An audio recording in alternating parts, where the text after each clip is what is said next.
Sparisjóðurinn í Keflavík lánaði tæplega 80 einkahlutafélögum og einstaklingum á annan tug milljarða króna, nánast í blindni, án haldbærra veða eða trygginga. Upplýsingar vantar mörg lánanna í bókum sjóðsins. Sparisjóðurinn í Keflavík lánaði fram til ársins 2008 á annan tug milljarða króna til tæplega 80 einkahlutafélög og einstaklinga, án haldbærra veða eða trygginga. 7,5 milljarð króna vantar upp á svo tryggingar standi undir lánunum. Fyrrverandi bæjarfulltrúi í Reykjanesbæ og félög tengd honum fengu tæplega 600 milljónir króna að láni hjá sjóðunum án tryggra veða. Útlánastefna Sparisjóðsins í Keflavík fær falleinkunn í kolsvartri skýrslu fjármálaeftirlitsins sem unnin var í september árið 2008 mánuði fyrir bankahrun. Hvorki hafi verið til heildstæðar reglur útlán né áhættustýringu, einungis sum lán hafi farið fyrir lánanefnd og henni hafi ekki verið kunnugt lán sem þáverandi sparisjóðsstjóri skrifaði upp á. Þá var útlánasafnið metið vafasamt, en við skoðun fjármálaeftirlitsins á því kom í ljós að ýmis lánagögn vantaði, svo sem lánsumsóknir, lánssamninga og lánveitingaskjöl og upplýsingar trygginga fyrir lánunum. Þá gerir fjármálaeftirlitið alvarlegar athugasemdir við að hvorki hafi verið skráðar reglur veðköll, né hafi regluleg álagspróf verið framkvæmd á útlánasafninu og aðeins einn maður hafi séð áhættustýringuna. Fjármálaeftirlitið skoðaði tæplega 80 lánveitingar til einkahlutafélaga og einstaklinga upp á ríflega 11 milljarða króna. Lánin voru oft veitt gegn lélegum veðum og þá í stofnfjárbréfum og í mörgum tilfellum á nokkurra trygginga. Salt Investments EHF félagi í eigu Róberts Wessman fékk til að mynda ríflega 300 milljónir króna að láni í sjóðnum án trygginga. 2 önnur félög í eigu Róberts fengu 180 milljónir króna að láni með hlutabréf í Æsbank að veði á öðrum veðrétti, en hlutabréfin voru verðlaus þegar skýrsla fjármálaeftirlitsins var gerð. Fjölmörg dæmi 20 milljóna króna lán til einstaklinga án haldbærra veða. Þeirra á meðal Steinþór Jónsson, þáverandi bæjarfulltrúi Sjálfstæðisflokks í Reykjanesbæ, sem fékk lánaðar 107 milljónir króna á nokkurra trygginga. Samkvæmt skýrslu fjármálaeftirlitsins skuldaði einkahlutafélagið Bergið EHF, sem var í eigu Steinþórs í lok árs 2008, 370 milljónir króna vegna láns frá sjóðnum, með verðlaus hlutabréf í Æsbank að veði. Einkahlutafélagið Base EHF, sem stóð fyrir uppbyggingu á gamla varnarsvæðin á Miðnesheiði og nú gjaldþrota, fékk 120 milljónir króna að láni frá Sparisjóðnum í Keflavík án nokkurra trygginga, en Steinþór var framkvæmdastjóri félagsins og átti hluti því gegnum félag sitt Hótel Keflavík EHF. Steinþór og félög tengd honum fengu því lánaðar tæplega 600 milljónir króna án tryggra veða. Þá fengu félög tengd Grími Karli Sæmundsen, fyrrverandi stjórnarformanni Æsbank, 730 milljónir króna að láni með nánast verðlausum veðum. Stærsta lánveitingin var til einkahlutafélagsins SM1 EHF upp á 370 milljónir króna með stofnbréf í Æsbank að veði og öðrum veðrétti, en einkahlutafélagið Suðurnesjamenn EHF var þá eigandi félagsins og Grímur framkvæmdastjóri. Að lokum skal nefna að sonur Geirmundar Kristinssonar, þáverandi sparisjóðsstjóra, fékk 58 milljónir króna að láni hjá sjóðnum gegn 17 milljóna króna veði í íbúð í Reykjavík á 5. veðrétti. Samkvæmt heimildum fréttastofu hefur lítil breyting orðið á skuldastöðu fyrrgreindra frá því að skýrsla fjármálaeftirlitsins var gerð og þar til sparisjóðurinn féll í apríl og ný stjórn tók við. Sparisjóður Keflavíkur var komin í þrot ári áður en fjármálaeftirlitið tók hann yfir. Sjóðurinn fékk 14 sinnum frest til að bjarga málunum. Sparisjóður Keflavíkur fékk ítrekað frest til að bæta eiginfjárstöðu sína árið áður en fjármálaeftirlitið tók hann yfir. Lítið sem ekkert mun fást upp í 36 milljarða kröfur. Fjármálaeftirlitið gerði alvarlegar athugasemdir við stöðuna hjá Sparisjóði Keflavíkur í september 2008 eins og við greindum frá í vikunni. 1,5 ári áður en sjóðurinn var tekin yfir.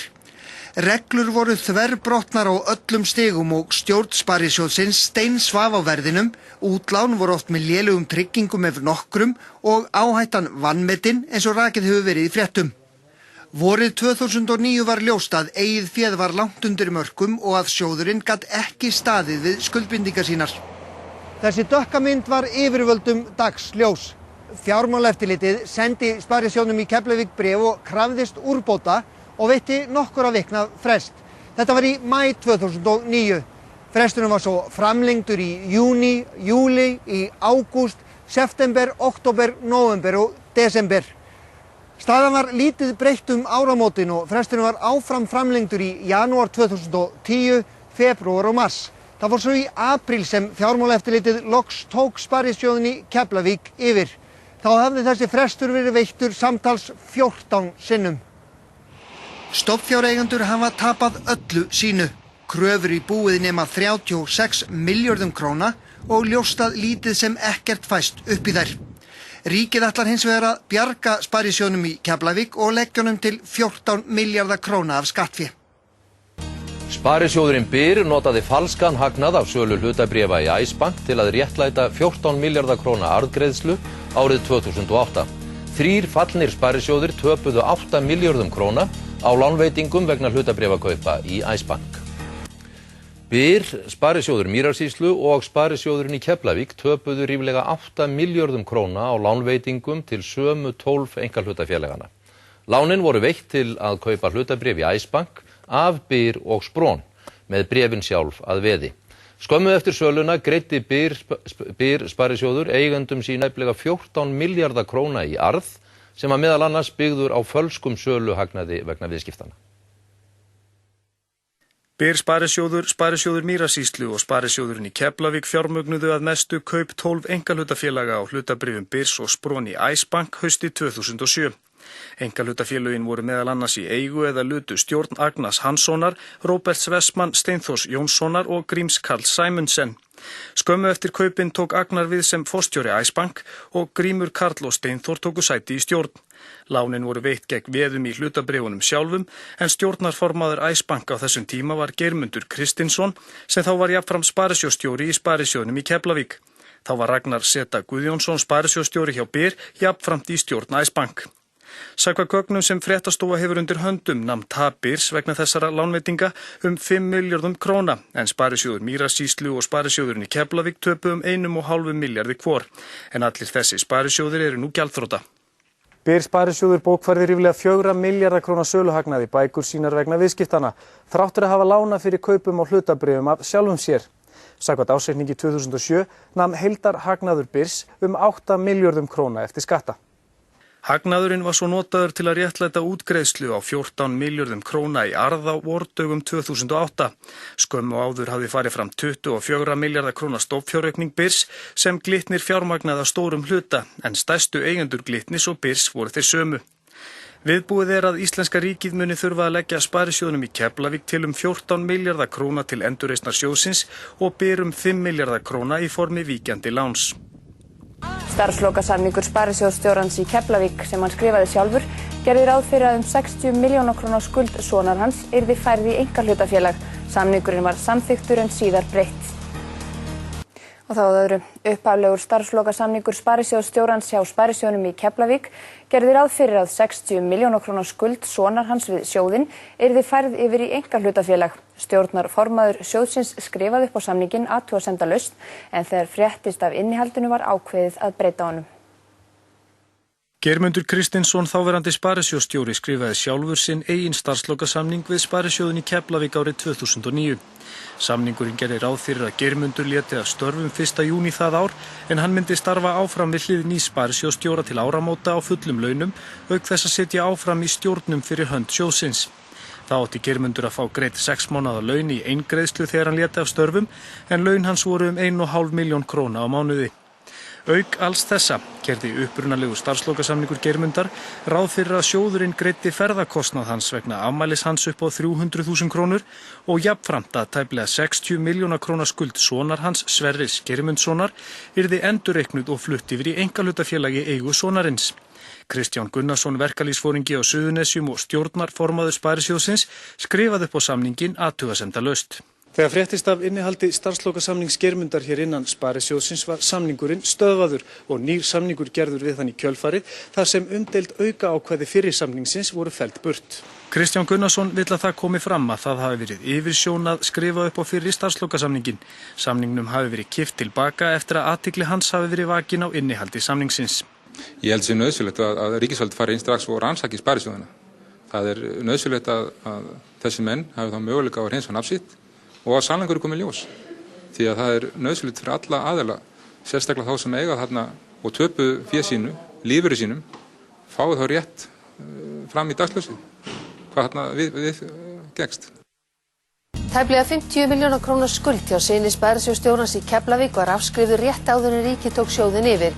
Það voru 700 milljónir afskrifaðar hjá einkahlutafélagi sem var áður í hans eigu. Og þá snúum við okkur að öðrum. Sparisjóðurinn í Keflavík afskrifaði tæplega 50 milljóna króna skuld hjá syni þáverandi sparisjóðsstjóra rétt áður en ríkið tók sjóðinn yfir. Það voru tæplega 700 milljónir króna afskrifaðar á sama tíma hjá einkahlutafélagi sem verið hafði í eigu sonarins. Sparisjóðurinn í Keflavík lánaði einkahlutafélaginu Fossvogshil tæpar 700 milljónir króna árið 2007 til að kaupa illseljanleg stofnfjárbréf sjóðsins í Sparisjóði Húnaþings og Stranda og Sparisjóði Vestfjarða til að koma í veg fyrir að bréfin þyntust út við samruna sjóðanna. Sverrir Geirmundsson, sonur Geirmundar Kristinssonar sparisjóðsstjóra í Keflavík, veitti Fossvogshil forstöðu og var skráður eigandi. Heimildir fréttastofu herma að fjármálagjörningurinn hafi verið til þess fallin að forða sparisjóðnum frá eignarýrnun sem hefði haft í för með sér að eigið fé sjóðsins hefði farið undir lögbundið eiginfjárhlutfall. Sparisjóðurinn ætlaði einkahlutafélaginu að selja bréfin nýjum eigendum síðar. Þann 18. júní í fyrra tilkynnti Sverrir ríkisskattstjóra úrsögn sína úr stjórn félagsins og að það væri að fullu komið í eigu sparisjóðsins í Keflavík sem var gjaldþrota tæpur 2 mánuðum fyrr. Skuld félagsins við sparisjóðin hefur verið afskrifuð sem á tæplega 50 milljóna króna persónuleg skuld Sverris Geirmundssonar við sparisjóðin. Heimildir fréttastofu herma að Geirmundur Kristinsson sparisjóðsstjóri hafi ákveðið afskriftirnar einungis nokkrum vikum áður en ríkið tók sjóðin yfir. Heimildir herma sömuleiðis að hvorki stjórn sparisjóðsins né lánanefnd hafi verið kunnugt umræddar afskriftir en fjármálaeftirlitið skipaði tilsjónamann með sjóðnum í júní 2009. Frá þeim tíma voru afskriftirnar aldrei ræddar í stjórn sjóðsins. Fossvogshilur EHF í dag eignalaust félag í bókum sparisjóðsins. Fyrrverandi stjórnarformaður sparisjóðsins í Keflavík segir að stjórnin hafi aldrei samþykkt viðbætur á starfslokasamningi sparisjóðsstjórans. Hann segist hafa hreinan skjöld, komi annað í ljós, taki hann pokann sinn. Verkalýðsforkólfurinn Kristján Gunnarsson sem skrifaði undir starfslokasamning sparisjóðsstjórans í Keflavík á meðan hann varðar stjórnarformaður segir það klaufaskap að hafa skrifað undir hann. Samningurinn hafi hins vegar ekki komið til framkvæmda. Kristján Gunnarsson, formaður Verkalýðs- og sjómannafélags Keflavíkur og nágrennis, var stjórnarformaður síðustu 10 mánuði sparisjóðsins og skrifaði undir starfslokasamning Geirmundar Kristinssonar sparisjóðsstjóra þar sem framkom meðal annars að 60 milljóna króna skuld sonar Geirmundar yrði færð í einkahlutafélag. Starfslokasamningun var ræddur efnislega og bókaður í fundargerð stjórnar sparisjóðsins. Það átti ekkert annað að standa í honum heldur en þar var bókað og þar var skrifað. Samningurinn fór svo í vinslu eða í vélritun og það höfðu komið fram væntingar, Geirmundar aðra þá þætti sem voru svo þarna inni.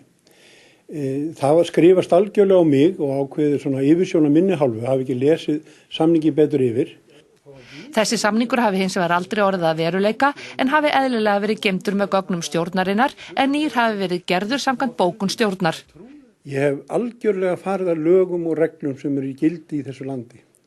Ég hef ekkert að fela eða til að skammast mín fyrir nema þennan klaufaskapa að undirrita þennan samning sem aldrei var samningur. Ég baðst afsökunar á því við stjórn sparisjóðsins. Öðru leyti hef ég algjörlega hreinan skjöld í þessu og ég og mínir nánustu samstarfsmenn við teljum að það sé ekki tilefni til afsagnar en einu tagi. Að svo komnu máli, ekki nema einhverja rannsóknir leiði í eitthvað glæpsamlegt ljós þá tek ég poka minna sjálfsögðu. Kristján situr fyrir svörum í Kastljósi að loknum fréttum. Formaður Starfsgreinasambands Íslands sagði af sér í dag vegna frétta umfjöllunar störf hans í stjórn sparisjóðsins í Keflavík. Hann segir trúverðugleika sinn hafa beðið hnekki vegna málsins. Kristján Gunnarsson hefur sagt af sér sem formaður Starfsgreinasambands Íslands vegna umfjöllunar Ríkisútvarpsins störf hans fyrir sparisjóðin í Keflavík þar sem hann var stjórnarmaður. Varaformaður sambandsins segir eftirsjá að Kristjáni. Kristján segir trúverðugleika sinn hafa beðið hnekki vegna frétta umfjöllunar aðdraganda fall sparisjóðsins í Keflavík en Kristján sat í stjórn sjóðsins og gegndi stöðu stjórnarformanns tímabundið. Kristján gagnrýnir fréttaflutningamálinu, dæmi sé rangfærslur, bein ósannindi og ummæli sem slitin hafi verið úr samhengi en nefnir þó engin dæmi máli sínu til stuðnings. Hann segir sjóðinn hafa brugðist við svartri skýrslu fjármálaeftirlitsins sjóðinn og að öll gögn í stjórnartíð hans hafi bent til að rekstur sjóðsins væri í samræmi við lög, reglur og eðlilega viðskiptahætti. Auk þess að segja af sér sem formaður Starfsgreinasambandsins dregur Kristján sig út úr stjórnarstörfum fyrir Alþýðusamband Íslands og Festu lífeyrissjóð þar sem hann var stjórnarformaður. Hann hyggst ræða stöðu sína sem formaður Verkalýðs- og sjómannafélags Keflavíkur við sína félagsmenn. Mér finnst það sorglegt að þetta skulle hafa komið upp á. Kristján hefur verið mjög öflugur formaður Starfsgreinasambandsins og það verið mikið semst eftirsjá að hann eftir honum. Hefur þú skilning á þessari ákvörðun hans? Já, menn, hann hefur hugsað sín máli vel og þetta hefur verið hans niðurstaða og ég virði bara þá niðurstöðu. Og því má bæta við að Kristján Gunnarsson, fráfarandi formaður Starfsgreinasambandsins, neitaði að veita fréttastofu viðtal vegna málsins þegar eftir því var leitað í dag. Fyrrverandi stjórnendur Sparisjóðsins í Keflavík eru grunaðir umboðssvik, ekki eru til pening til að mæta innistæðum ríkiborgar brúsann. Rannsókn fjármálaeftirlitsins á málefnum Sparisjóðsins í Keflavík er langt komin en grunur leikur á að umdeildar lánveitingar Sparisjóðsins falli undir umboðssvik. 18 milljarðar króna í Sparisjóðnum vegna innistæðina en afar lítið fé til að mæta þeim og þarf ríkið að borga brúsann. Þorbjörn Þórðarson. Í september 2008, rétt fyrir bankahrunið, lét fjármálaeftirlitið gera skýrslu starfsemi Sparisjóðs í Keflavík. Fjallað hefur verið skýrsluna í fjölmiðlum að undanförnu, en meginatriðin í skýrslunni, sem er mjög harðorð, eru að gerð útlánasafn Sparisjóðsins var vafasöm, óhóflegrar bjartsýni gætti í útlánum og hirðuleysi í innheimtu lána. Regluverk Sparisjóðsins var í ólestri, stjórn sjóðsins sinnti ekki eftirlitshlutverki sínu, þá skorti fullnægjandi reglur útlána áhættu, reglur heimildir Sparisjóðsstjóra til lánveitinga voru óskýrar og í mörgum tilvikum voru fjárhæðir trygginga vegna útlána lægri en fjárhæðir lánana og eignir Sparisjóðs voru ofmetnar, svo eitthvað sé nefnt. Æðsta vald Sparisjóðsins milli stofnfjárfunda var hjá stjórn hans en Þorsteinn Erlingsson var stjórnarformaður. Geirmundur Kristinsson var Sparisjóðsstjóri og bar ábyrgð á daglegum rekstri. Skuldbindningar vegna innistæðna hjá Sparisjóðnum í Keflavík nema alls 18 milljörðum króna en ekki eru til peningar til að mæta þessum skuldbindningum og því þarf ríkissjóður að leggja Sparisjóðnum til fé. En yfirlýsing ríkisstjórnarinnar að allar innistæður séu tryggðar er enn í fullu gildi. FME tók þá ákvörðun fyrir nokkru síðan að öll fjármálafyrirtæki sem færu í slitameðferð skyldu rannsókuð af óháðum sérfræðingum. Samkvæmt heimildum Stöðvar 2 liggur nú fyrir óháður rannsókn á málefnum Sparisjóðsins í Keflavík frá fyrirtækinu Deloitte og verður nýrri skýrslu Deloitte sjóðinn skilað til FME á næstunni. Grunnur leikur á að margvíslegar reglur hafa verið brotnar í rekstri Sparisjóðsins en grunnsemdir eru að háar lánveitingar til nafngreindra lögaðila og einstaklinga án fullnægjandi trygginga falli undir umboðssvik samkvæmt almennum hegningalögum. Grunnur leikur á að Geirmundur Kristinsson hafi farið út fyrir heimildir sínar og umboð sem Sparisjóðsstjóri. Hann hefur þó ekki réttarstöðu grunaðs manns í skilningi laga meðferð sakamála þar sem málið er ekki komið inn á borð sérstaks saksóknara. Stöð 2 náði tali af Geirmundi í dag en hann vildi ekkert láta hafa eftir sér málið. Stjórnendur hjá Byr og Sparisjóðnum í Keflavík skiptust á mörg 100 milljóna króna kúlulánum til að kaupa stofnfjárbréf í Sparisjóðum sínum. Lánin voru veitt til einkahlutafélaga í þeirra eigu. Byr og Sparisjóðurinn í Keflavík veittu einkahlutafélögum í eigu stjórnenda Sparisjóðuna 100 milljóna króna kúlulán til kaupa á stofnfjárbréfum í þeirra eigin sjóðum. Bréfin sjálf voru sett að veði. Tap sjóðana vegna þessa nemur 800 milljónum króna. 2 einkahlutafélög í eigu lykilstjórnenda hjá Byr Sparisjóði fengu ríflega 116 milljóna króna kúlulán hvort árið 2007 hjá Sparisjóðnum í Keflavík til kaupa á stofnfjárbréfum í Byr. Lánin voru veitt með eingöngu stofnfjárbréfin sjálf að veði. Félögin eru CHE EHF og CKL 68 EHF.